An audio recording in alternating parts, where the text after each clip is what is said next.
The Civil War was a war against the United States and the Confederate States of America. Today we will talk about the social life during the Civil War and how things were back then. The camera. They took photos with cameras, and it was important because they got to show the civilians how deadly war was, and for many it was the first time they had seen anything like this. This scared many people because after seeing a whole bunch of dead people, they didn't want to become one of them. Fashion for men, women, and children. Farm boys or town apprentices wore heavy, durable fabrics that could withstand the hard daily labor. Children wore cotton shirts, woolen vests, and suspenders to hold up their pants. Wide-brimmed straw hats protected outdoor laborers from the sun. In the country, boys typically walked around barefoot, and in the city they wore boots. All males were expected to have neatly cut hair, and men wore tall silk or beaver fur hats. Girls wore long dresses which buttoned up to the throat. They wore simple cotton caps that tied around their chin to protect them from the sun, and wore their hair cut to about 9 to 10 years old, because having their hair tied up had a special significance, meaning she was older and more mature. Women wore laced-up corsets to reduce the size of their waist. Music. Every time soldiers went to war, they mostly brought with them a love song. Some songs strengthened the bonds between comrades and helped forge new ones.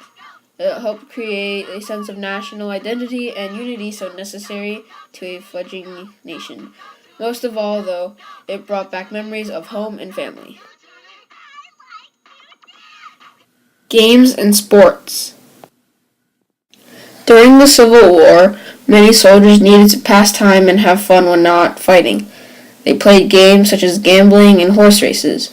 Games like cards, chess, checkers, and dominoes could be played for money or simply for fun.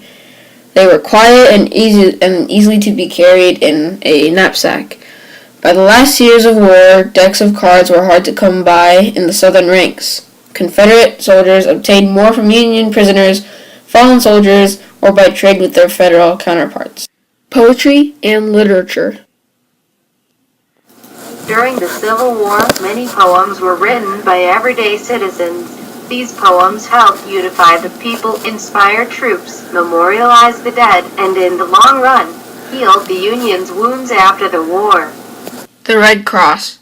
Claire founded the Red Cross in 1881 and led it for the next 23 years. She founded the company after teaching at a time when most teachers were men and one of the first women to gain employment in the federal government.